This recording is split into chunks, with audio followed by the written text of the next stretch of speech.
Hello friends, welcome to Vamja education. મારું નામ છે શિવમ અને આ વિડીયોની અંદર આપણે શીખવાના છીએ ધોરણ 7 વિષય સામાજિક વિજ્ઞાનનું ચેપ્ટર 14મું છે સંસાધનોનું જતન અને સંરક્ષણ. તો આપણે આખો આ પાઠ છે તેને એકદમ વ્યવસ્થિત ડિટેલમાં સરસ રીતના આપણે ભણવાના છીએ. પરંતુ તમારે સૌથી પહેલાં વિડીયોને લાઇક કરી અને સરસ રીતે તમારી હાજરી આ વિડીયોની અંદર પુરાવી દેવાની છે. અને તમારે બીજા કયા વિડીયોઝ જોવા છે ચોક્કસથી મને કોમેન્ટ કરીને જણાવવાનું રહેશે. તો ચાલો ફટાફટ કરીએ પાઠની શરૂઆત. તો છે સંસાધનોનું જતન અને સંરક્ષણ.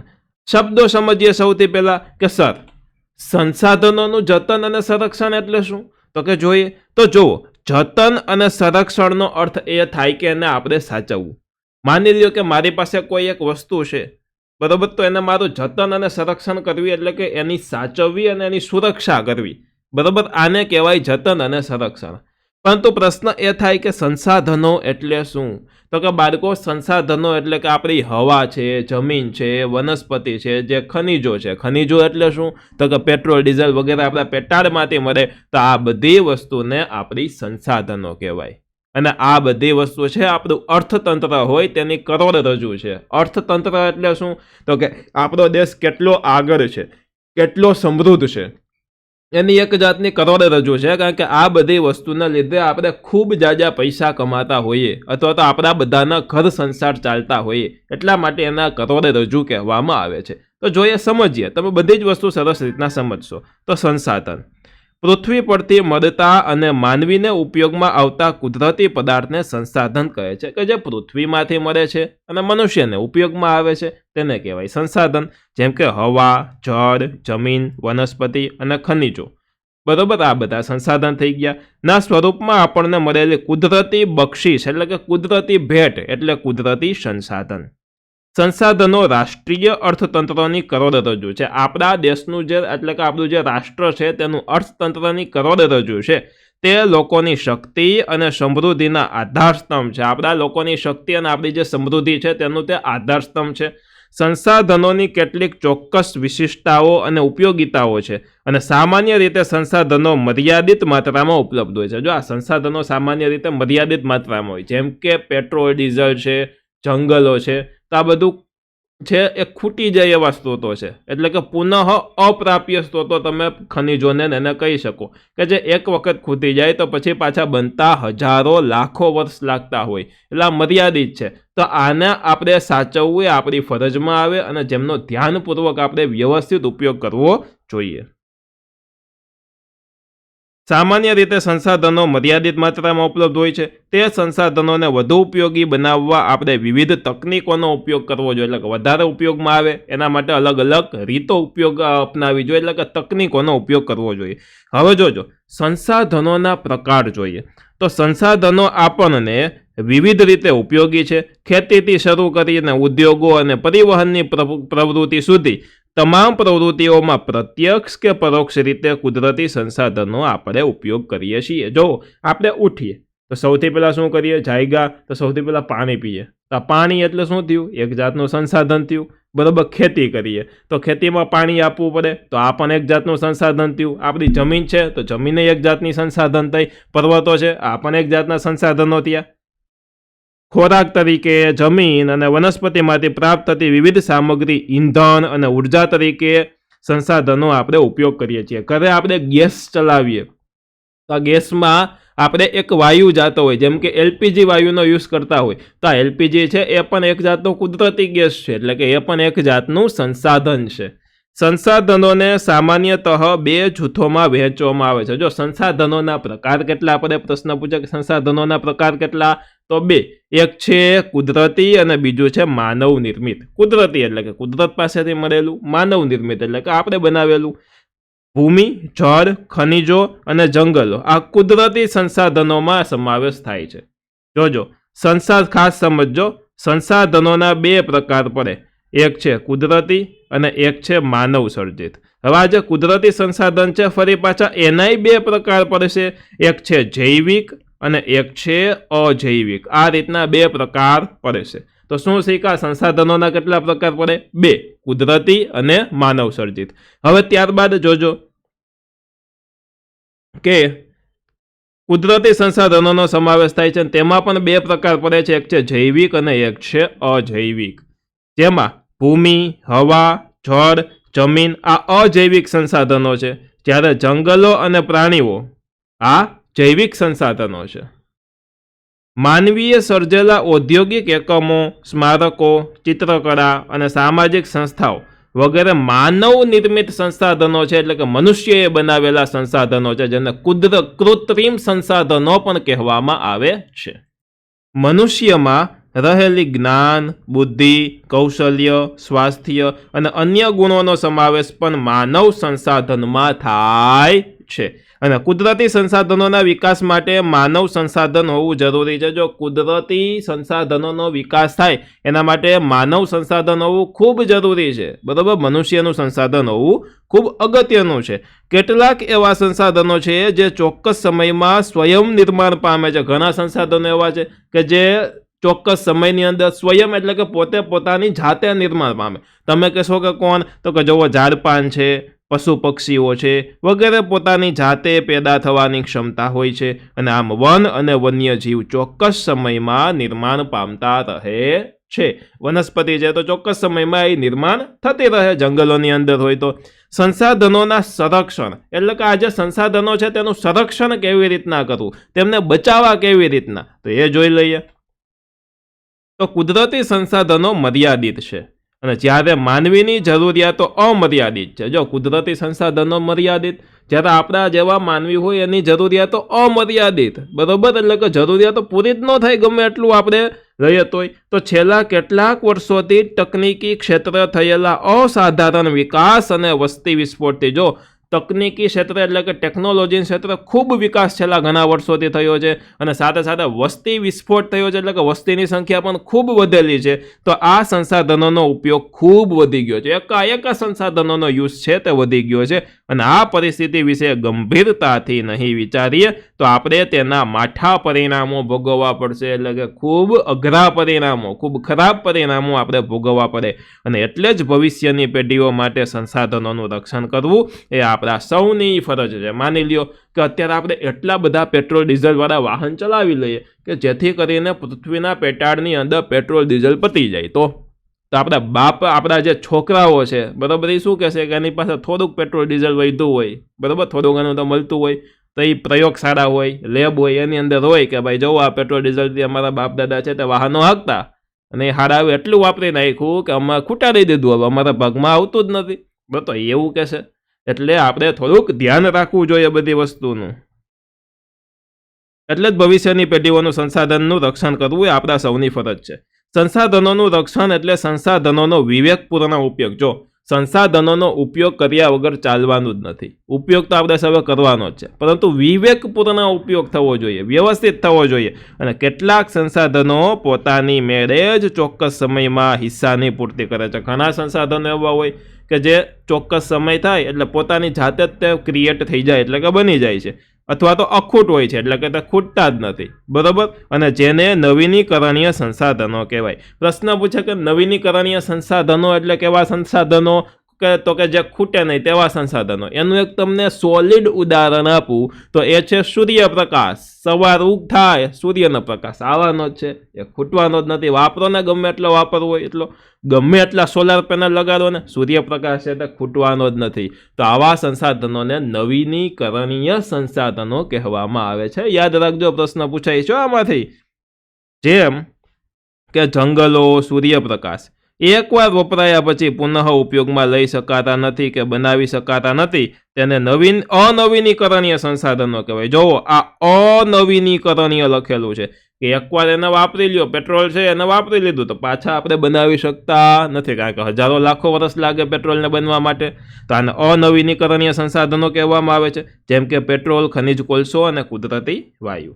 હવે સંસાધન છે એના વિશે જોવો તો જો, એક છે ભૂમિ સંસાધન એટલે કે આપણી જમીન સંસાધન, જંગલ સંસાધન, પ્રાણી વન્યજીવ સંસાધન, જળ સંસાધન, કૃષિ સંસાધન, ખનિજ સંસાધન. આ ઉપરાંત માનવી પણ સ્વયં એક સંસાધન છે, આપણે એક સંસાધન જ છે. અને સંસાધનોને માલિકી, પુનઃપ્રાપ્યતા, વિતરણના ક્ષેત્ર આધારે પણ વર્ગીકૃત કરવામાં આવેલા છે કે ભાઈ પુનઃપ્રાપ્યવાળા એક સાઈડ, પુનઃ અપ્રાપ્યવાળા એક સાઈડ એટલે કે એના વર્ગીકરણો આવી રીતના કરેલા છે, બરોબર. તો ચાલો આપણે એક પછી એક સમજીએ. તેમાં સૌથી પહેલાં લખ્યું છે ભૂમિ સંસાધન. તો ચાલો સૌથી પહેલાં ભૂમિ સંસાધન વિશે આપણે વિગતે અભ્યાસ કરીએ. તો એમની અંદર પેલું કે જમીન નિર્માણ. જમીન છે, બરોબર. જમીન કોને કહેવાય? તો આપણી પૃથ્વી છે એનું સૌથી ઉપલું પડ છે એને જમીન કહેવાય, અને ઉપલા પડની ઉપર જ જમીનની અંદર જ આપણે ખેતી કરતા હોઈએ છીએ, આપણે ત્યાં જ મકાન બાંધીને રહેતા હોઈએ છીએ, આપણે તેની ઉપર જ ચાલતા હોઈએ છીએ, તો આને કહેવાય જમીન, બરોબર. તો સામાન્ય રીતે ભૂસપાટીનું ઉપલું પડ જેમાં વનસ્પતિ ઉગે છે અને આપણે જમીન કહીએ છીએ, અને જમીન પૃથ્વીના પોપડા પર અનેકવિધ કણોથી બનેલું એક પાતળું પડ હોય છે.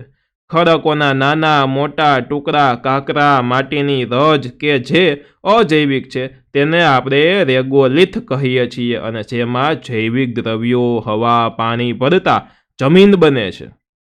ખેતીના સંદર્ભમાં કોઈ પણ દેશોનો આર્થિક વિકાસ તે દેશની જમીનની ગુણવત્તા અને પ્રકાર પર આધાર રાખે છે. શું તે જમીન છે તેની ગુણવત્તા અને પ્રકાર પર આ વસ્તુ છે તે આધારિત રાખે છે. નેક્સ્ટ જોઈએ તો છે જમીનના પ્રકાર. જમીનના અલગ અલગ પ્રકાર છે. તો ચાલો પ્રકાર જોઈ લઈએ. તો ભારતીય કૃષિ સંશોધન પરિષદ, જેમનું શોર્ટ ફોર્મ છે ICAR. પ્રશ્ન પૂછે કે ICAR નું ફૂલ ફોર્મ જણાવો, તો તમારે લખવાનું ભારતીય કૃષિ સંશોધન પરિષદ. આવી રીતના નહીં લખવાનું કે ઇન્ડિયન, આઈ એટલે ઇન્ડિયન, એટલે એવી રીતના આપણે ઇંગ્લિશમાં લખવાની જરૂર નથી. આટલું જ લખવાનું કે ભારતીય કૃષિ સંશોધન પરિષદ દ્વારા ભારતની જમીનને કુલ 8 પ્રકારમાં વહેંચવામાં આવી છે. કુલ 8 પ્રકાર જમીનના પાડવામાં આવેલા છે. પહેલો પ્રકાર કાપની જમીન, બીજો રાતી અથવા લાલ જમીન, ત્રીજો કાળી જમીન, ચોથું લેટેરાઇટ જમીન, પાંચમું રણ પ્રકારની જમીન, છઠ્ઠું પર્વતીય જમીન, સાતમું જંગલ પ્રકારની જમીન, આઠમું દલદલ પ્રકારની જમીન. આ કુલ 8 પ્રકાર જમીનોના પાડવામાં આવેલા છે. હવે જોઈ લઈએ જમીનનું ધોવાણ અને સંરક્ષણ. જમીનનું ધોવાણ થાય, બરોબર, અને એનું સંરક્ષણ કેવી રીતના કરવું, એટલે કે એમને બચાવી કેવી રીતના તે જોઈ લઈએ. તો જમીનનું ધોવાણ ગતિશીલ પાણી કે હવા દ્વારા થાય છે. માની લો કે નદીમાંથી એક સાથે ગતિમાં પાણી આવ્યું, તો આમાં શું થાય? જમીનનું ધોવાણ થઈ શકે છે. એટલે કે આ ગતિશીલ પાણી અને આવી જ રીતના ગતિશીલ હવા દ્વારા થાય, બરોબર. અને જમીનના ઉપલા કણોનું ઝડપથી કુદરતી બળો દ્વારા અન્યત્ર સ્થળાંતર થઈ જવું. માની લો આ જમીન છે તો આ ઉપલા જે રેતીના કણો હોય અહીંયાથી ઉડીને અથવા તો તણાઈને બીજી જગ્યાએ સ્થળાંતર થઈ જાય, તો આ જે જૂની જગ્યા હોય ત્યાં ખાડા થઈ જાય, તો આને કહેવાય ત્યાં જમીનનું ધોવાણ થયેલું છે. ડન, સહેલું જ છે. તેને જમીનનું ધોવાણ કહે છે. આવું થવાથી જમીન ખેતીની ઉપજમાં ઘટાડો થાય છે અને તેને આપણે અટકાવવું જ જોઈએ. હવે જમીન ધોવાણ અટકાવવાના અમુક ઉપાયો પણ હોય છે. કેવા ઉપાયો? તો કે પડતર જમીનમાં વૃક્ષોનું વાવેતર કરવું. જે સાવ ખાલી જમીન પડી છે, વર્ષોથી કંઈ વાવવામાં નથી આવતું, તો આવી પડતર જમીન હોય તેની અંદર વૃક્ષો વાવી દેવા જોઈએ. હવે વૃક્ષો વાવીએ તો શું કામ જમીનનું ધોવાણ અટકી જાય? તો કે વૃક્ષોના જે મૂળ હોય તે જમીનને આકર્ષે એટલે કે જકડી રાખે છે, બરોબર. એટલા માટે જ્યાં ઢોળાવવાળી જમીન છે ત્યાં પગથિયા પદ્ધતિથી ખેતી કરવી જોઈએ. જ્યાં ઢોળાઈ ઢાળવાળી જમીન હોય ત્યાં પગથિયા ખેતીથી ખેતી કરવી જોઈએ. આ પગથિયા પદ્ધતિ છે ખેતીની એક. આડબંધ બાંધવા જોઈએ. જમીન પર ચરાણ પ્રવૃત્તિઓને નિયંત્રણમાં લેવી જોઈએ. હવે જો ભૂમિ સંરક્ષણ, ભૂમિને સંરક્ષણ કેવી રીતના કરવું, કેવી રીતના બચાવવી? તો ભૂમિ સંરક્ષણ એટલે જમીનનું ધોવાણ રોકીને જમીનની ગુણવત્તા આપણે જાળવવી. નદીના કોતરો અને પહાડી ઢોળાવો પર વૃક્ષો ઉછેરવા, રણની નજીકના ક્ષેત્રોમાં વાતા પવનોને રોકવા, વૃક્ષોની હારમાળા ઉગાડવી. જો આ પવનોને રોકવા માટે વૃક્ષોની હારમાળા ઉગાડવામાં આવે છે. અનિયંત્રિત ચરાણને અટકાવવું જોઈએ. ફળદ્રુપતા ગુમાવી બેઠેલી જમીનમાં પુનઃ સેન્દ્રિય પદાર્થોનું ઉમેરણ કરવું જોઈએ, એટલે કે ઉમેરવા જોઈએ. અને આમાં સૌએ સાથે મળી અને સહિયારા પ્રયાસો છે તે આપણે કરવા જોઈએ. જેમ જમીન સંસાધન હતી એવી જ રીતના જળ એટલે કે પાણી પણ એક જાતનું સંસાધન છે, અને આ પાણી આપણા સમુદ્રમાં છે, નદીમાં છે, બરફ સ્વરૂપે આપણા હિમાલયમાં સમાયેલું છે, બરાબર. તો આ પાણી એટલે કે જળ એટલે કે તેનું સંસાધન વિશે શીખીએ. તો જુઓ, પૃથ્વી પર પીવાલાયક પાણીનું પ્રમાણ આશરે 3% જેટલું છે. જો આખી પૃથ્વી પર જેટલું પાણી છે એમાંથી માત્ર 3% પાણી એવું છે કે જેને આપણે પી શકાય છે. બાકીનું પાણી દરિયાની અંદર ખારું પાણી છે જેને આપણે પી શકાતા નથી. પૃથ્વીનો ત્રીજો ભાગ જળ વિસ્તાર ધરાવે છે. જો આખી માની લ્યો એટલી પૃથ્વી છે તો આનો 3 કટકા કરવામાં આવે, એક સરખા માની લ્યો આ 3 કટકા કર્યા છે, બરોબર, તો આ ત્રીજો ભાગ છે એ જળ સંસાધન ધરાવે છે, યાદ રાખજો, બરોબર. અને એક ટૂંકમાં આમાંથી એક જ ભાગ એવો છે કે જેમાં રહી શકાય, બાકીનું આખું પાણી આવેલું છે. તો આને કહેવાય તેટલો ભાગ જળ સંસાધન, એટલે કે જેટલી જમીન છે એના કરતાં ક્યાંય વધારે પાણીનું પ્રમાણ છે, એનાથી 3 ગણું પાણી આવેલું છે, એટલે કે સમુદ્રો આવેલા છે. પાણી કુદરત થકી મળેલી અનમોલ ભેટ છે, ખૂબ જીવન જરૂરી ભેટ છે. અને જળ એ જીવનની પ્રાથમિક, માનવીની રોજબરોજની પ્રવૃત્તિઓ, ઉદ્યોગો અને ખેતી માટે જળ ખૂબ જ ઉપયોગી સ્ત્રોત છે. જળ સંસાધનોમાં મહાસાગરો, ઉપસાગરો, નદીઓ, સરોવરો, ભૂમિગત જળ આ વગેરેનો સમાવેશ થાય છે. જોજો, જળ સંસાધનોમાં મહાસાગરો આવી ગયા, ઉપસાગરો આવી ગયા, જે નદી છે, સરોવર છે. ભૂમિગત જળ એટલે કે આપણે બોર અને કૂવાના માધ્યમથી જે જમીનમાંથી પાણી કાઢીએ જેને ભૂમિગત જળ કહેવામાં આવે છે. આ બધા જનો સમાવેશ થાય. અને પૃથ્વી પર જળ સંસાધનોનો મુખ્ય સ્ત્રોત વરસાદ છે. જળ આવે ક્યાંથી? પાણી આવે ક્યાંથી? તો કે વરસાદમાંથી આવે. અને બધા જ સ્ત્રોત વરસાદ આધારિત છે. અને પૃષ્ઠીય જળ સ્ત્રોતોમાં નદી, સરોવર, તળાવ, ઝરણા વગેરેનો સમાવેશ થાય છે. આ પૃષ્ઠીય જળ સ્ત્રોત એટલે શું? તો કે જે પાણીને આપણે પી શકાય તેવા પાણીનો સ્ત્રોત, બરોબર. તેમાં મુખ્ય સ્ત્રોત આપણે નદી ગણીએ છીએ. શું ગણીએ? નદી. હવે માની લ્યો કે એક સાથે ઘણા વર્ષો દુકાળ પડ્યો, અથવા તો માની લ્યો એક જ વર્ષ દુકાળ પડ્યો, એટલે કે વરસાદ સરખો થયો નહીં, તો આ પાણી છે પીવાલાયક પાણી, તેમની તંગી સર્જાય, તો એને કહેવાય જળ તંગી. તો ચાલો જોઈએ જળ તંગી. પાણી કુદરત થકી મળેલી અનમોલ ભેટ છે. વધતી જતી વસ્તી માટે અનાજની વધતી માંગ. જો જેટલી વસ્તી વધે એટલું અનાજ વધારે જોઈએ, જેટલું અનાજ વધારે જોઈએ તો એટલું અનાજમાં પાણી આપણે વધારે આપવું જોઈએ. પછી વસ્તી છે એ પણ પાણી પીવે, પાણીનો યુઝ કરે. તો આ જે વધતી જતી માંગ, રોકડિયા પાકો ઉગાડવા, શહેરીકરણ અને ઊંચા જીવન ધોરણના પરિણામે પાણીની માંગ નિરંતર વધતી જાય છે. જેટલી વસ્તી વધે એટલા જીવન જરૂરિયાતની વસ્તુઓ પણ વધે, અને વસ્તુ બનવા માટે કારખાનાઓની અંદર પણ પાણીનો યુઝ થતો હોય છે. તે પ્રકારની ગંદકીની સફાઈ માટે પણ પાણી જરૂરી છે. અને હાલમાં આપણા દેશમાં ઘણા ભાગોમાં જળ તંગીનું સંકટ વધતું જાય છે. આપણા દેશના ઘણા ભાગો એવા છે કે જ્યાં જળ તંગી એટલે કે પાણીની તંગી છે તેનું સંકટ દિવસે ને દિવસે વધતું જાય છે. પેય જળની અછત. પેય જળ એટલે કે પીવાનું પાણી, પીવાના પાણીની અછત જોવા મળે છે. અને વર્તમાન સમયમાં ભૂમિગત જળને ટ્યુબવેલ દ્વારા બહાર કાઢતા ભૂમિગત જળનું સ્તર નીચું ગયું છે. જો આપણે વર્તમાન સમયમાં અત્યારે દરેક ઘર, દરેક ફ્લેટમાં ટ્યુબવેલ આવેલું, એટલે કે બોર કરેલા હોય આપણે, અને બોર દ્વારા આપણે બહાર કાઢીએ છીએ, એટલે ભૂમિગત જમીનમાં રહેલા પાણીનું સ્તર પણ નીચું ગયું છે. અને આજે દેશમાં પાણીની ઘટતી ઉપલબ્ધતા અને વધતી જતી અછત જેવી ગંભીર સમસ્યાઓનો સામનો આપણે કરવો પડી રહ્યો છે. ત્યારબાદ જળ સંસાધનોની જાળવણી અને વ્યવસ્થાપન. આ જળ સંસાધનો છે તેની આપણે જાળવણી કરવી જોઈએ, અને વ્યવસ્થાપન એટલે કે બધાને એક સરખું પાણી મળે તેવી વ્યવસ્થા કરવી જોઈએ, એવું વ્યવસ્થાપન કરવું જોઈએ. તો કે આજે ઉપલબ્ધ જળ મર્યાદિત માત્રામાં છે. પ્રદૂષિત જળની ખૂબ મોટી સમસ્યા છે. જે જળ ઉપલબ્ધ છે એને પણ લોકો ત્યાં નદી નાળાની અંદર કેમિકલ વગેરે કચરા ફેંકી અને તેને પણ પ્રદૂષિત કરે છે. જેથી પાણીના વિવેકપૂર્ણ ઉપયોગ અને તેની જાળવણીના ઉપાયો હાથ ધરવાની આવશ્યકતા છે. અને જળ એ આપણી સહિયારી સંપદા છે. આપણા સૌની આ એક સંપત્તિ છે, સંપદા છે, અને સૌની સરખી જ સંપત્તિ છે. જળ સંરક્ષણ માટે સામાન્ય ઉપાયો જેવા કે વધુમાં વધુ જળાશયોનું નિર્માણ કરવું, ભૂમિગત જળને ઉપર લાવવાના પ્રયત્નો કરવા. વરસાદ આવે તો એ પાણી ઘણું જમીનમાં ઉતરે તો ભૂમિગત જળ છે તે ઉપર આવે, તો આવા પ્રયત્નો કરવા. નદીઓના પાણીને રોકી અને જળ સંચયન કરવાની જરૂરિયાત છે. અને વરસાદના જળને રોકી અને એકઠું કરવાના ઉપાયો પણ આપણે કરવા જોઈએ.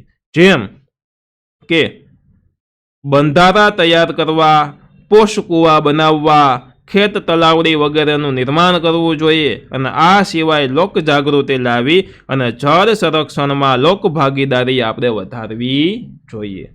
બાગ બગીચા, શૌચાલયોમાં વપરાતા પાણીનો કરકસરપૂર્વક ઉપયોગ કરવો જોઈએ અને જળાશયો, નદીઓને પ્રદૂષણથી બચાવવા ભૂમિગત જળનો ઉપયોગ કરતા એકમો પર દેખરેખ રાખવી, એટલે કે ધ્યાન રાખવું, નજર રાખવી જોઈએ.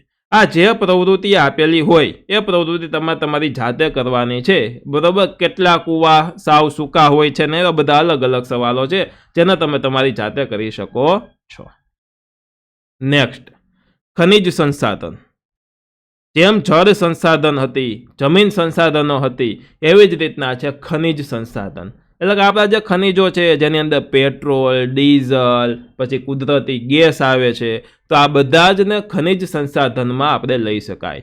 વર્ષો પહેલાં માનવી શિકાર માટે પથ્થરમાંથી બનાવેલા ઓજારોનો ઉપયોગ કરતો, અને એટલે કે માનવીનો ખનિજ સાથેનો સંબંધ ખૂબ જૂનો એટલે કે ગાઢ છે. પથ્થરો પણ એક જાતનું ખનિજ થયું. અને માનવ સંસ્કૃતિમાં માનવ વિકાસના તબક્કા ખનિજોના નામ પરથી ઓળખાય છે. જેમ કે સૌથી પહેલાં પાષાણ યુગ, એટલે કે પથ્થર ત્યારનું મુખ્ય હથિયાર હતું. પથ્થરોની વસ્તુ વધારે ત્યારે યુઝ થતી, એટલે એને કહેવાય પાષાણ યુગ, એટલે કે પથ્થરોનો યુગ. ત્યારબાદ તામ્ર યુગ, એટલે કે તાંબા નામની ખનિજોનો યુગ. અને પછી કાંસ્ય યુગ, એટલે કે ત્યારે કાંસુ વધારે વપરાતું હતું. લોહ યુગ, એટલે કે લોખંડ વપરાયું જાજુ. અને વર્તમાન સમયને આપણે અણુયુગ કહીએ છીએ. અણુયુગ એટલે શું? તો કે અણુ પરમાણુનો આ એક યુગ છે. અને ઔદ્યોગિક ક્રાંતિ પછી ખનિજોનું મહત્વ અનેક ગણું વધ્યું છે અને ભારત પાસે પૂરતા પ્રમાણમાં ખનિજ સંપત્તિ હોવાથી વિશ્વના દેશો સાથે કદમ મિલાવવા આગળ વધી રહ્યું છે. ભારત એવો દેશ છે કે જેની પાસે ખનિજ સંપત્તિ સારા એવા પ્રમાણમાં છે, એટલે જ એક વિશ્વની હારોહાર એક લેવલે ઊભો છે. ભારત ટકી શક્યો છે અને જેનું મુખ્ય કારણ ખનિજ છે. ખનિજ સંરક્ષણ જોઈએ. જો એક હું તમને ઉદાહરણ આપું કે આ દુબઈ છે, તો દુબઈ અત્યારે આટલું આગળ કેવી રીતના? તો કે દુબઈમાં સૌથી વધુ તેલના કૂવાઓ આવેલા છે, ત્યાંથી પેટ્રોલિયમને વગેરે વસ્તુ સૌથી વધુ મળે છે અને દુનિયાના મોટા ભાગના ક્ષેત્રોમાં દુબઈમાંથી તેલને વગેરે વસ્તુ જાય છે. એટલે દુબઈ છે તે ખૂબ સારા પૈસા આખા દુનિયાથી કમાય. કોના આધારે? તો કે આ ખનિજોના આધારે. એટલે જ આટલું પૈસાવાળું છે, આટલું આગળ છે. તો આ ખનિજોનું એક તાકાત થઈ, એક પાવર થયો આર્થિક દ્રષ્ટિએ આગળ. ઔદ્યોગિક ક્રાંતિ પછી તકનીકી વિકાસ અને વધતી વસ્તીના માંગને કારણે કુદરતી સંસાધનોનો ઉપભોગ ચરમસીમાએ પહોંચ્યો છે. એટલે કુદરતી જે આપણા સંસાધનો છે તેનો ઉપયોગ આપણે ખૂબ કરીએ છીએ અને જેથી કેટલાક ખનિજો ખૂટી જવાનો ભય ઊભો થયો છે. અને ખનિજ સંપત્તિનો આજે ખૂબ મોટા પ્રમાણમાં ઉપયોગ થવા લાગ્યો છે. પેટ્રોલિયમ પદાર્થો જેવા ખનિજ ખૂટી જવાના આરે આવીને ઊભા છે, જેથી ખનિજ સંસાધનો ખૂબ કરકસરભર્યો ઉપયોગ કરવો જોઈએ. તેનું સંરક્ષણ પણ એક પ્રકારની બચત જ છે. ખૂટી પડવાના આરે આવેલા ખનિજોનો વિકલ્પ શોધાય એ પણ જરૂરી છે. જે ખનિજો ખૂટી જવાના આરે હોય અને તેનો કોઈ વિકલ્પ શોધવામાં આવે તે પણ એક જરૂરી છે. જેમ કે માની લ્યો કે અત્યારે પેટ્રોલ ડીઝલ ખૂટી જાય એમ છે, તો આપણે એનો નવો વિકલ્પ લેવા ઇલેક્ટ્રિક કાર. હવે ઇલેક્ટ્રિસિટી શેમાંથી બને? તો કે કોલસામાંથી બને. તો કોલસો માની લ્યો ખૂટી જાય એમ હોય તો આપણે એક એનો બીજો વિકલ્પ લેવા, જેમ કે સોલાર પેનલ. સૂર્ય છે તો એ તો સૂર્યપ્રકાશ તો અનલિમિટેડ છે, જેટલો વાપરવો એટલો મળે, મોજથી વાપરો એને, બરોબર. તો એટલે આપણે એવો વિકલ્પ લેવા. તો એવી રીતના એના અલગ અલગ વિકલ્પો શોધવા ખૂબ જરૂરી હોય છે. શક્ય હોય ત્યાં ખનિજો પુનઃ ઉપયોગ થઈ શકે તેવી પ્રક્રિયા કરવી જોઈએ. અમુક ખનિજો એવા હોય કે જે રિપીટેશન થઈ શકે, એટલે કે એનો પુનઃ ઉપયોગ થઈ શકાય, તો તેની આપણે પ્રક્રિયા કરવી જોઈએ. વન અને વન્યજીવ સંસાધન જોઈએ. તો માનવીનું અસ્તિત્વ અને પ્રગતિ વિવિધ સંસાધનોને આભારી છે, જેમાં કુદરત પાસેથી આપણે વિભિન્ન ચીજો મેળવી અને આપણી જરૂરિયાતો પૂર્ણ કરી રહ્યા છીએ, અને જેમાં જંગલો અતિ મહત્વનું સંસાધન છે. સાથે વન્યજીવન પણ નિરાળું અને વૈવિધ્યસભર છે. ભારતીય સંસ્કૃતિમાં પણ વનનું ખૂબ મહત્વ દર્શાવેલું છે. વન એટલે કે જંગલો, તેમનું ખૂબ મહત્વ ભારતીય સંસ્કૃતિમાં દર્શાવેલું છે. તો જંગલોનું મહત્વ શું? તો કે જંગલો આપણને અનેક રીતે ઉપયોગી છે. જંગલોમાંથી મળતું શાક અને સાલનું લાકડું ઇમારતી લાકડા તરીકે વપરાય છે અને તેમાંથી ઘરનું ફર્નિચર વગેરે બનાવવામાં આવે છે. દેવદાર અને ચીડના લાકડામાંથી રમતગમતના સાધનો બને છે અને વાંસમાંથી ટોપલા, ટોપલી, કાગળ, રેયોન વગેરે બનાવી શકાય છે. ક્યાંથી? તો કે વાંસમાંથી. જંગલોમાંથી લાખ, ગુંદર, મધ, ઔષધિ વગેરે આપણને મળે છે અને જંગલમાં રહેતી પ્રજાને આજીવિકા પૂરી પાડે છે. જંગલમાં રહેતી જે પ્રજા છે તેને આજીવિકા એટલે કે કમાવાની એક તક છે આ જંગલો છે તે પૂરી પાડે છે. જંગલોનું આર્થિક મહત્વ સાથે પર્યાવરણીય મહત્વ પણ વિશેષ છે. આર્થિક મહત્વ છે સાથે સાથે પર્યાવરણીય મહત્વ પણ ખૂબ વિશેષ છે. જંગલો આબોહવાને વિષમ બનાવતી અટકાવી અને ભેજને જાળવી રાખે છે. જો આપણી આબોહવા છે એને વિષમ બનાવી અટકાવે અને ભેજનું પ્રમાણ છે તેને જાળવી રાખે, એટલે કે આપણું જે વાતાવરણ છે એને સામાન્ય ઠંડુ રાખે અને તેમજ વધુ વરસાદ લાવવા માટે પણ ઉપયોગી છે. આપણને ખબર છે જેટલા વૃક્ષો વધારે એટલું વરસાદ વધારે આવે અને ભૂમિગત જળને પણ ટકાવી રાખવામાં મદદરૂપ થાય છે તથા જમીનનું ધોવાણ થતું પણ અટકાવે છે અને વાતાવરણમાં ઓક્સિજન અને કાર્બન ડાયોક્સાઇડનું સંતુલન જાળવવામાં પણ વનસ્પતિ છે તે મદદરૂપ થાય છે. તો ઘણાને એ પ્રશ્ન થાય કે સર ઓક્સિજન અને કાર્બન ડાયોક્સાઇડનું સંતુલન વનસ્પતિ કેવી રીતના જાળવે? અરે આપણે શીખેલા છીએ, યાદ કરો તમે કે વનસ્પતિ છે તે પોતાનો ખોરાક બનાવે એટલે કે પ્રકાશ સંશ્લેષણની જે ક્રિયા કરે ત્યારે તે વાતાવરણમાંનો કાર્બન ડાયોક્સાઇડનો યુઝ કરે અને એમાંથી ઓક્સિજન બને અને ઓક્સિજન બને એને મુક્ત કરે એટલે કે બહાર કાઢે. એટલે કાર્બન ડાયોક્સાઇડ ખેંચે અને ઓક્સિજન બહાર જાય. તો આપણા વાતાવરણ માટે સારું થયું કે નહીં જણાવો જોઈએ. આગળ જોઈએ. ભારતમાં જંગલોનું પ્રમાણ ખૂબ જ ઓછું છે અને સૌથી વધુ જંગલ અંદમાન અને નિકોબાર દ્વીપ સમૂહ તેમજ મિઝોરમ, મણિપુર, ત્રિપુરા, અરુણાચલ પ્રદેશ રાજ્યોમાં આવેલા છે અને ઉત્તર પૂર્વના પર્વતીય ક્ષેત્રોમાં જંગલનું પ્રમાણ 60%થી વધારે છે. જો કેટલું છે? 60%થી વધારે. કઈ જગ્યાએ? તો કે ઉત્તર પૂર્વના પર્વતીય ક્ષેત્રોમાં. બરોબર. ગુજરાતમાં તેના કુલ ક્ષેત્રના એટલે કે સ્ટેટ ફોરેસ્ટ ડિપાર્ટમેન્ટ 2017-18ના રિપોર્ટ અનુસાર 11.18% વિસ્તારોમાં જંગલ આવેલા છે. ગુજરાત જેવડું છે એમાંથી 11.18% જંગલો છે. 100% ગુજરાત છે એમાંથી 11.18% જંગલ છે.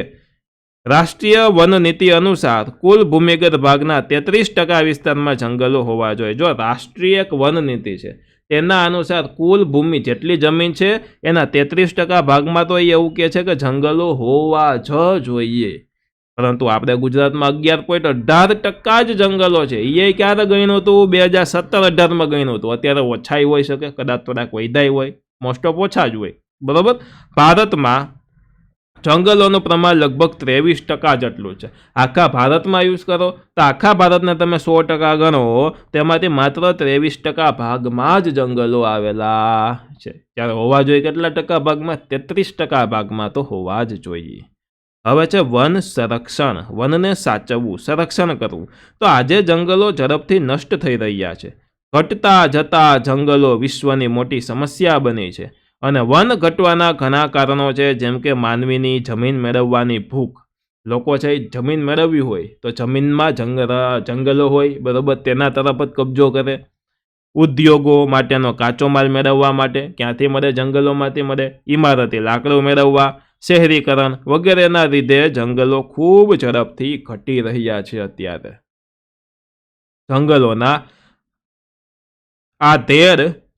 આડેધડ વિનાશથી કેટલાક માઠા પરિણામો પર્યાવરણને ભોગવવા પડે. માઠા એટલે કે ખરાબ પરિણામો છે તે પર્યાવરણને ભોગવવા પડે છે. જેમ કે પ્રદૂષણમાં વધારો થાય, વરસાદનું પ્રમાણ ઘટે, દુષ્કાળ થાય. વરસાદનું પ્રમાણ ઘટે એટલે દુષ્કાળ તો થવાનો જ છે. જમીનનું ધોવાણ થાય, નિરાશ્રિત વન્ય પશુઓ અને તેમની ઘટતી સંખ્યા, વૈશ્વિક તાપમાનમાં વધારો થાય, પ્રાકૃતિક સૌંદર્ય નાશ પામે વગેરે. ભારતીય બંધારણમાં વનો, સરોવરો, નદીઓ, વન્ય પ્રાણીઓ સહિત કુદરતી પર્યાવરણનું સંરક્ષણ કરવાની અને તેની સુધારણા કરવાની તથા જીવો પ્રત્યે અનુકંપા દર્શાવવાની નાગરિકોની મૂળભૂત ફરજ છે.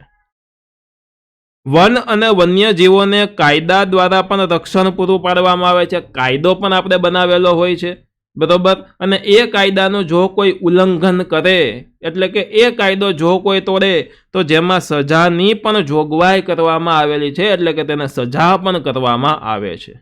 હવે કેટલાક ઉપાયો, વન સંરક્ષણના કેટલાક ઉપાયો નીચે મુજબ છે કે જંગલો છે, વન છે, તેનું સંરક્ષણ કરવા માટેના અમુક ઉપાયો છે.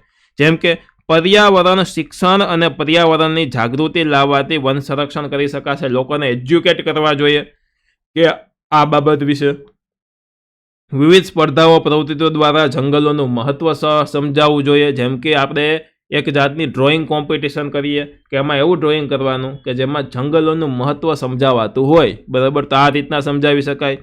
જંગલ ખાતાના કાર્યક્ષેત્રને ગુણવત્તાસભર બનાવવું જોઈએ. જે જંગલ ખાતાનું કાર્યક્ષેત્ર હોય, જે ફોરેસ્ટ ડિપાર્ટમેન્ટ છે, એને ખૂબ સારું ગુણવત્તાસભર બનાવવું જોઈએ. પડતર જમીનમાં વૃક્ષારોપણ કરવું જોઈએ. જે જમીન ખાલી પડેલી છે તેમાં વૃક્ષારોપણ કરો, સરસ મજાનું જંગલ બનાવો.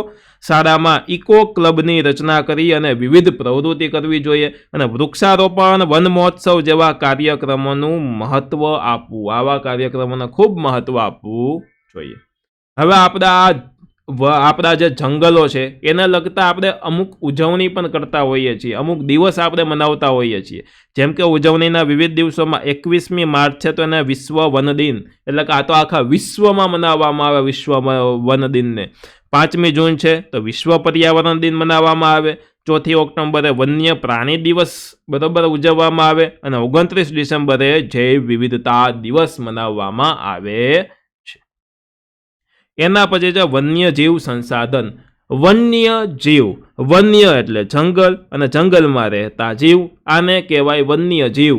અને ઈ સંસાધનો જેમ કે સિંહ છે, ચિત્તા છે, દીપડા છે, વાઘ છે, તો આ બધા જ વન્ય જીવ સંસાધનો કહેવાય. ભારતનું વન્યજીવ વૈવિધ્ય સભર છે. આપણા ભારતની અંદર ઘણા બધા પશુ, પક્ષી, જીવજંતુઓ છે તે જોવા મળે છે અને વિશ્વમાં વિવિધ જંતુઓ અને અનેકવિધ પ્રાણીઓની પ્રજાતિ ભારતમાં આવેલી છે. ખાલી ભારતમાં જ અમુક જોવા મળે છે. જેમ કે એશિયાન્ટિક લાયન છે, એશિયાઈ સિંહો છે. ભારત આખા વિશ્વની અંદર માત્ર ને માત્ર ભારતમાં અને ભારતની અંદર માત્ર ગુજરાતના જૂનાગઢ શાસનવાળો જે પ્રદેશ છે ત્યાં જ જોવા મળે છે. પક્ષીઓ અને માછલીની પ્રજાતિમાં પણ ઘણું વૈવિધ્ય જોવા મળે છે. સરીસૃપો, સસ્તન વર્ગના અને ઉભયજીવી પ્રાણીઓમાં ભારે વૈવિધ્ય છે તે જોવા મળે છે. જેમ કે જમ્મુ કાશ્મીર અને લદ્દાખમાં કાશ્મીરી મૃગ, જંગલી બકરી જોવા મળે છે. ઉત્તરાખંડ, કર્ણાટક, કેરળ, અસમ વગેરે રાજ્યોમાં હાથી જોવા મળે છે. એક સિંગી ગેંડો ભારતનું વિશિષ્ટ પ્રાણી છે તે અસમ અને પશ્ચિમ બંગાળના દલદલીય ક્ષેત્રની અંદર જ જોવા મળે છે. કચ્છના નાના રણમાં અને તેની અડીને આવેલા ક્ષેત્રમાં ઘુડખર એટલે કે જંગલી ગધેડા જોવા મળે છે. અહીંયા તમે જુઓ વાઘનું ચિત્ર પણ આવેલું છે. ભારત જ એક એવો દેશ છે કે જ્યાં સિંહ, દીપડો અને વાઘ આ ત્રણેય જોવા મળે છે. ભારત આખી દુનિયામાં ભારત જ એવો દેશ છે કે આ ત્રણેય પ્રાણી જોવા મળે, જે સિંહ, દીપડો અને વાઘ આ ત્રણેય જોવા મળે આપણને. અને સિંહ ગુજરાતના ગીરના જંગલોમાં વસે છે. વાઘ છે તે પશ્ચિમ બંગાળ, મધ્યપ્રદેશ, મહારાષ્ટ્ર, કર્ણાટક, રાજસ્થાન, હિમાલયના ક્ષેત્રો વગેરેમાં જોવા મળે છે. રોયલ બેંગાલ ટાઈગર છે તે બંગાળનો વાઘ. બેંગાલ એટલે કે બંગાળ, ટાઈગર એટલે કે બંગાળમાં રહેલા જે વાઘો છે તે વિશ્વની 8 જાતિઓમાંનો એક છે. વિશ્વની વાઘની 8 જાતિ એમાંનો એક છે બંગાળનો વાઘ એટલે કે રોયલ બેંગોલ ટાઈગર. હવે તમે રીંછનું ચિત્ર જોઈ શકો છો. ત્યારબાદ અહીંયા ઘોરાડનું આ ચિત્ર છે તમે જોઈ શકો છો.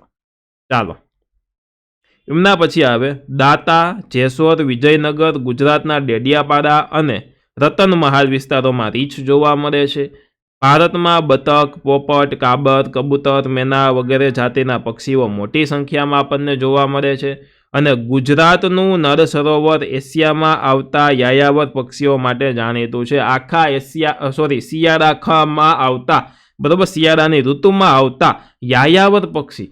પ્રશ્ન એ થાય કે સર યાયાવર પક્ષી એટલે શું? તો કે જે પક્ષી બીજા દેશમાંથી ઉડી અને અમુક સિઝનોમાં ભારતમાં આવતા હોય. જેમ કે અમુક એવા ક્ષેત્રો છે કે જ્યાં શિયાળાની અંદર ખૂબ ઠંડી પડે, ખૂબ એટલે ખૂબ ઠંડી પડે, પરંતુ એ પક્ષીઓ છે એ ઠંડી સહન કરી શકે નહીં.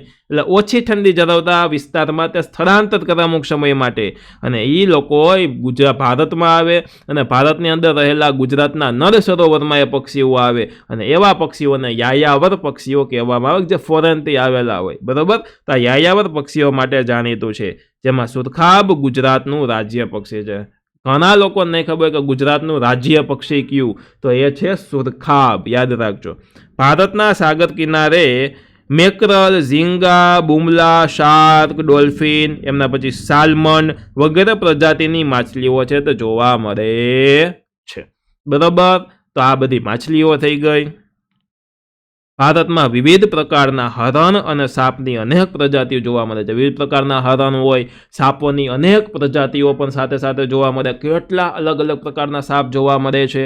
અને હિમાલયના શીતવનોમાં લાલ પાંડા જોવા મળે છે. હિમાલયના જે શીતવનો છે ને, ઠંડા વનો, એની અંદર લાલ કલરના પાંડા છે એ જોવા મળે છે. હવે જોવો જોઈએ લુપ્ત થતું વન્યજીવ. લુપ્ત થતા વન્યજીવ એટલે કે ઘણા વન્યજીવો એવા છે કે જે હવે વિનાશના આરે છે, એટલે કે તે બહુ ઓછી સંખ્યા તેની થઈ ગઈ છે. દિવસે ને દિવસે તેમની સંખ્યા ઘટતી જાય છે, અને જો આવું નવું ચાલુ રહેશે તો એક દિવસ તે લુપ્ત થઈ જશે. જેમ કે ડાયનોસોર અત્યારે લુપ્ત થઈ ગયા છે, જોવા મળતા નથી. તો ગુજરાતના જંગલોમાંથી વાઘ અને ભારતના જંગલોમાંથી ચિત્તો લુપ્ત થયેલ છે, એટલે કે બહુ ઓછા થઈ ગયા છે.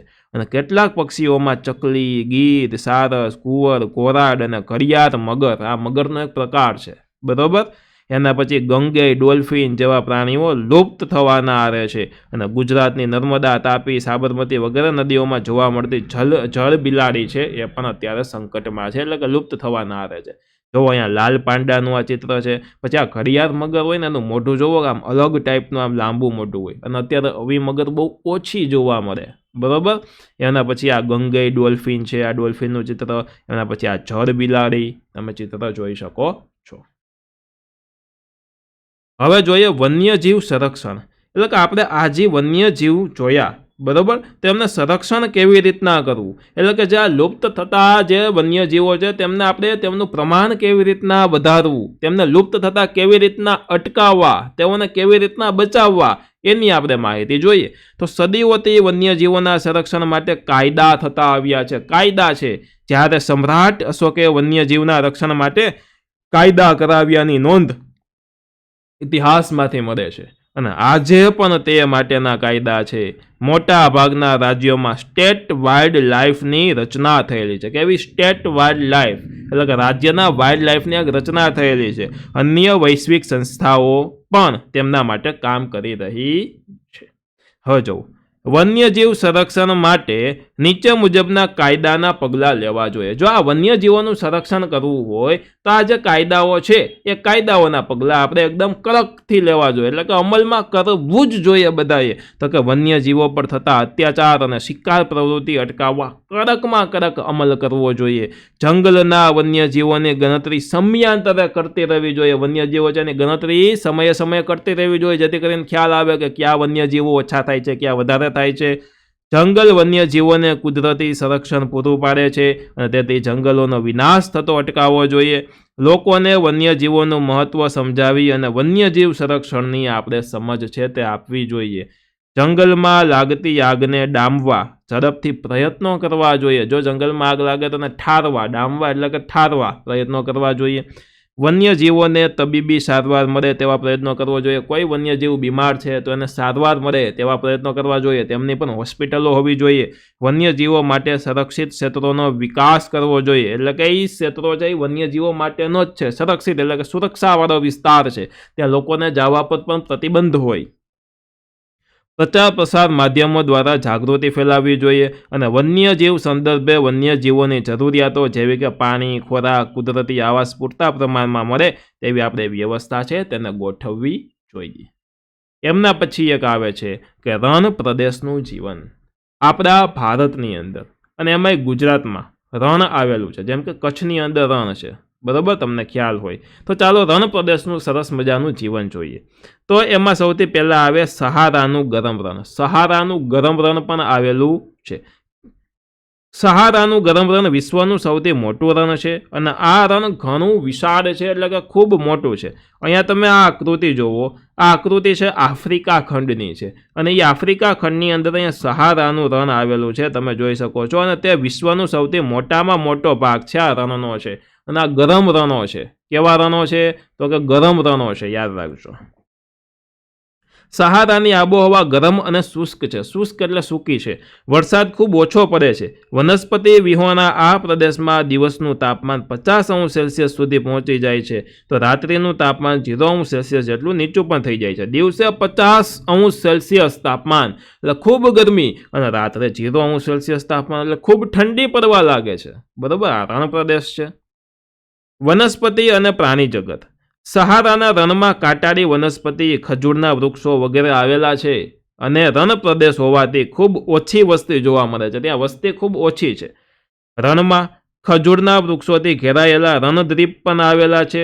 શિયાળ, ઝરખ, રણના વીંછી, કાચિંડા, રણની ઘો અને સાપ જેવા પ્રાણીઓ આ પ્રદેશની અંદર જોવા મળે છે. અને સહારા રણનું ચિત્ર જોયું અને જે આફ્રિકા ખંડમાં આવેલું છે તે આપણે મેપમાં જોયું. હવે આ સહારા રણનું આ બીજું ચિત્ર છે, તમે જોઈ શકો છો. એમના પછી આવા ખજૂરના વૃક્ષોથી આવેલા હોય.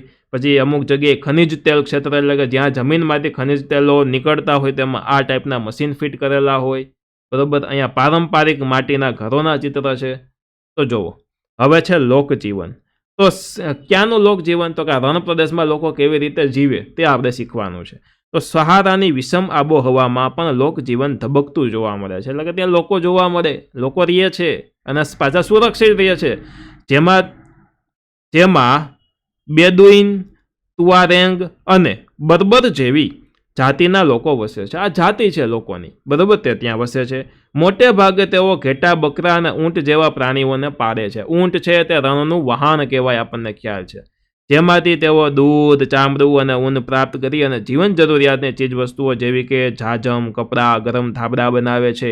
અને રણના વિસ્તારમાં આવેલી નાઇલ ખીણમાં જળ જથ્થો ઉપલબ્ધ હોવાથી અહીં ખજૂર અને ઘઉં જેવા પાકો પણ લેવાય છે. એક નાઇલ નામની ખીણ છે અને એની અંદર પાણી આવેલું છે, એટલે એ પાણીની તેઓ ખેતી કરે છે. સહારાના રણ વિસ્તારમાં ખનિજ તેલ જોવા મળે છે અને આ ઉપરાંત આ ક્ષેત્રમાં લોખંડ, ફોસ્ફરસ, મેંગેનીઝ અને યુરેનિયમ જેવી ખનિજો જોવા મળે છે. ખનિજોનું વધુ પ્રમાણમાં ઉત્પાદન થતું હોવાથી કેટલાક પ્રદેશોના લોકજીવનમાં ખૂબ મોટા ફેરફાર થવા લાગે છે. જો ખનિજો વધારે પ્રમાણમાં મળે તો એ શહેરનો વિકાસ ખૂબ જાજો થાય, કારણ કે ખનિજો ત્યાંથી કાઢીને ગામમાં વેચે, એટલે કે આખી દેશ દુનિયામાં વેચે તો ખૂબ પૈસા મળે. કાચા માટીના મકાનોના બદલે પાકા મકાન અને રોડ રસ્તા બનાવવાથી શહેરીકરણ પણ થઈ રહ્યું છે અને વિદેશોમાંથી પણ ઘણા લોકો અહીંના ક્ષેત્રમાં, તેલ ક્ષેત્રમાં રોજગારી મેળવવા માટે આવવા લાગ્યા છે. ત્યાંનું તેલ ક્ષેત્ર છે તો ત્યાં રોજગારી મેળવવા માટે, કામ મેળવવા માટે આવે છે. એમના પછી છે લદ્દાખનું રણ. લદ્દાખ તમે બધાએ સાંભળેલું હશે, તો તેનું પણ એક રણ ક્ષેત્ર છે, બરોબર.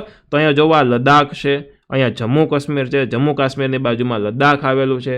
અહીંયા લેહ છે, આપણે કહેતા હોય લેહ લદ્દાખ જવું છે, તો આ લેહ છે, આ લદ્દાખ છે. અને અહીંયા કારગિલ આવેલું છે, અહીંયા જે ડોટ કરેલું છે ત્યાં. તો જુઓ, ભારતની ઉત્તરે લદ્દાખનો કેન્દ્ર શાસિત પ્રદેશ આવેલો છે અને લદ્દાખ એ ભારતનું ઠંડુ રણ છે, ગરમ રણ નથી, ઠંડુ રણ છે. જેથી ઉત્તરે કારાકોરમ પર્વત શ્રેણી અને દક્ષિણે જાસ્કર પર્વત શ્રેણી આવેલી છે અને આ ક્ષેત્રમાં મુખ્ય નદી સિંધુ છે.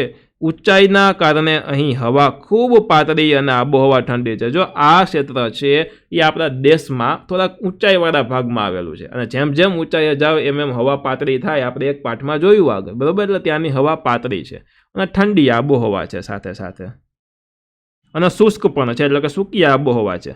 અહીં ઉનાળામાં દિવસનું તાપમાન 0°C ઉપર અને રાત્રે તો -30°C પણ નીચું થઈ જાય છે. ઉનાળામાં 0°C એટલે ઠંડી હોય, રાત્રે તો -30° થઈ જાય અને એનાથી પણ નીચે ઉતરી શકે છે.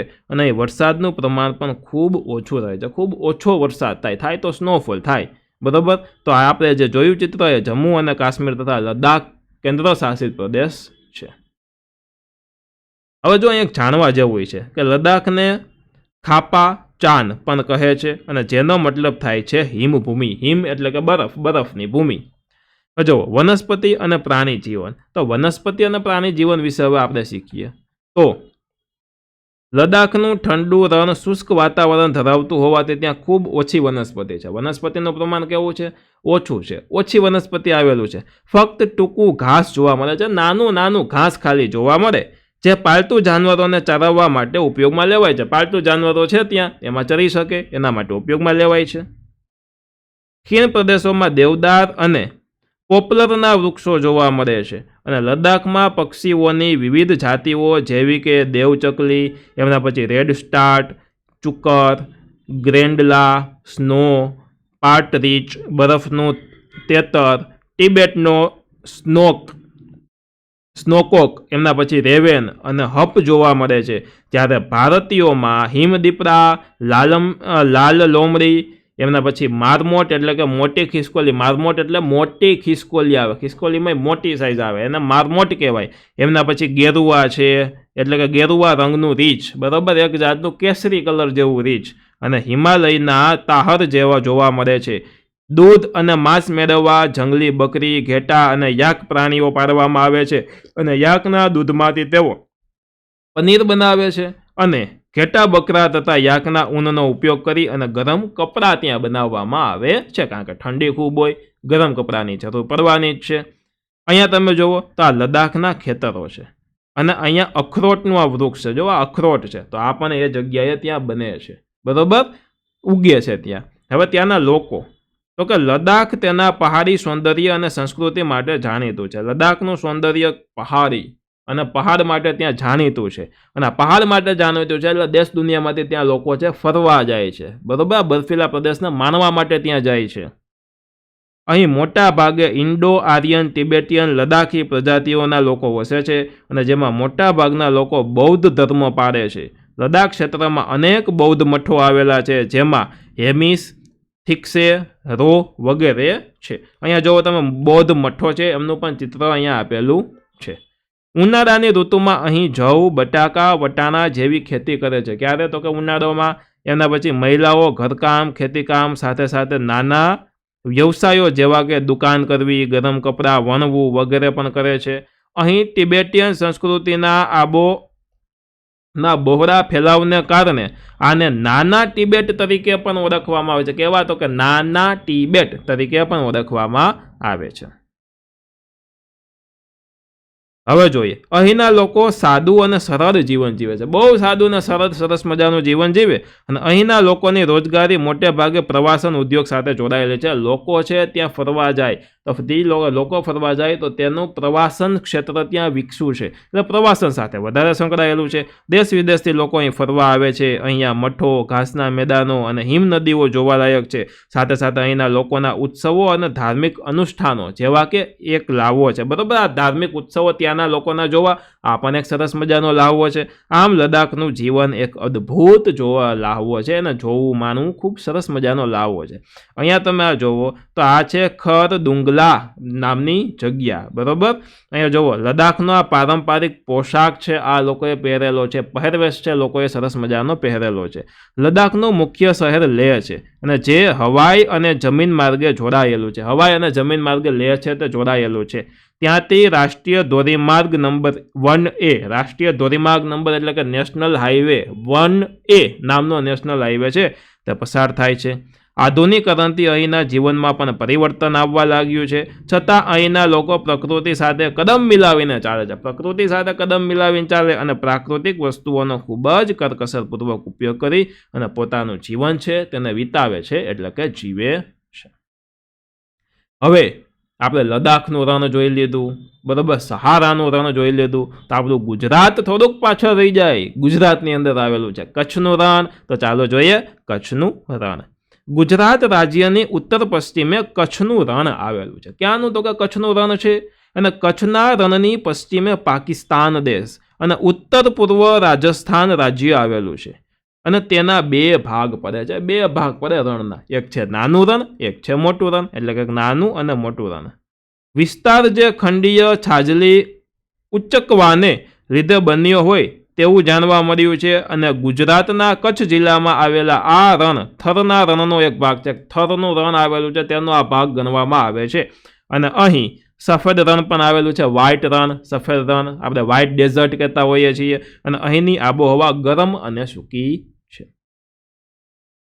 વનસ્પતિ અને પ્રાણી જીવન જોઈએ કચ્છનું, તો કે કચ્છમાં રણમાં બન્ની વિસ્તાર આવેલો છે. જો એક બન્ની નામનો વિસ્તાર છે. આ બન્ની વિસ્તારની એક જત નામની કોમ છે. કેવી? જત નામની કોમ ત્યાં રહે છે.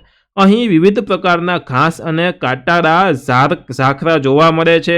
અને કચ્છના રણને આગળ વધતું અટકાવવા ગાંડા બાવળના વૃક્ષો વાવવામાં આવ્યા છે. ગાંડો બાવળ તમે નામ સાંભળ્યું હોય તો તેના વૃક્ષો છે તે વાવેલા છે. કચ્છના મોટા રણમાં સુરખાબ એટલે કે ફ્લેમિંગો જોવા મળે છે. આ ઉપરાંત લાવરી, ઘોરાડ, કુંજ, સારસ વગેરે અન્ય પક્ષીઓ છે તે જોવા મળે છે. ઘોરાડ પક્ષી લુપ્ત થવાના આરે છે અને અહીં ઘુડખર એટલે કે જંગલી ગધેડા, એમના પછી નીલગાય, સોનેરી શિયાળ, એમના પછી હેણોતરો, નાર, ઝરખ, ચિંકારા, કાળિયાર વગેરે જોવા મળે છે. ત્યાંના લોકોના લોકજીવન વિશે આપણે વાત કરીએ તો કચ્છનું લોકજીવન વૈવિધ્યસભર છે, એટલે કે વિવિધતાવાળું છે. અહીંના લોકો ઘેટા બકરા, ગાય ભેંસ, ઊંટ, ગધેડા જેવા પ્રાણીઓના ઉછેર કરે છે. અને દરિયા કિનારાના વિસ્તારમાં લોકો વહાણટું, માછીમારી અને ઝીંગા પકડવાના વ્યવસાયમાંથી રોજગારી મેળવે છે. અને કેટલાક વિસ્તારોમાં વિશિષ્ટ આબોહવા હોવાથી ત્યાં ખારેક, દાડમ, નાળિયેર અને કચ્છી કેસર એટલે કે કેરીનો પાક લેવામાં આવે છે. અને અહીં મુખ્ય ખેતી પાક બાજરી છે. શું છે? તો કે મુખ્ય ત્યાંનો ખેતી પાક છે તે બાજરી છે. કચ્છના કેટલાક લોકો વિશિષ્ટ પ્રકારની ભરત ગૂંથણ અને હસ્તકલાના વ્યવસાયમાં જોવા મળેલા છે. ભરત ગૂંથણ, હસ્તકલા આ વ્યવસાયમાં જોવા મળે છે. અને આધુનિક ઉદ્યોગોના વિકાસથી રોજગારીનું પ્રમાણ પણ ત્યાં વધતું જાય છે. બરાબર, આધુનિક ઉદ્યોગો આવે છે એટલે કે લોકોને રોજગારી ત્યાં મળે છે. અને અહીં પ્રવાસન ઉદ્યોગ પણ ખૂબ ઝડપથી વિકસી રહ્યો છે અને તેમાંથી પણ અનેક લોકો રોજગારી છે તે પ્રાપ્ત કરે છે. કચ્છની ભૌગોલિક સપાટ પરિસ્થિતિના કારણે પેરાગ્લાઇડિંગ જેવી સાહસિક પ્રવૃત્તિઓ ત્યાં વિકસે છે. પેરાગ્લાઇડિંગ, પેરાશૂટ હોય એવી સાહસિક પ્રવૃત્તિઓ પણ છે ત્યાં વિકસે છે. તો મિત્રો, બાળકો, આની સાથે સાથે આપણો આ પાઠ પૂરો થાય છે. હવે આવે છે સ્વાધ્યાય. તો જો તમારે સ્વાધ્યાય જોતું છે તો તમારે કોમેન્ટ કરીને મને જણાવવાનું છે કે સર સ્વાધ્યાયનો વિડીયો બનાવો, તો ચોક્કસથી તમારા માટે હું સ્વાધ્યાયનો વિડીયો પણ બનાવીશ. તો બાળકો, આશા રાખું છું કે તમને આ વિડીયો ખૂબ ગમ્યો છે. જો ગમ્યો છે તો ચોક્કસથી વિડીયોને લાઇક કરી દો. ચેનલમાં નવા છો તો સબસ્ક્રાઇબ કરીને બેલ આઇકન દબાવો અને સરસ મજાની એક કોમેન્ટ કરી દેવાની છે. તમારા આ વિડીયો કેવો લાગ્યો જણાવી દેવાનું છે. મળીએ છીએ આપણે નેક્સ્ટ વિડીયોમાં. ત્યાં સુધી આવજો. Bye bye. ધન્યવાદ.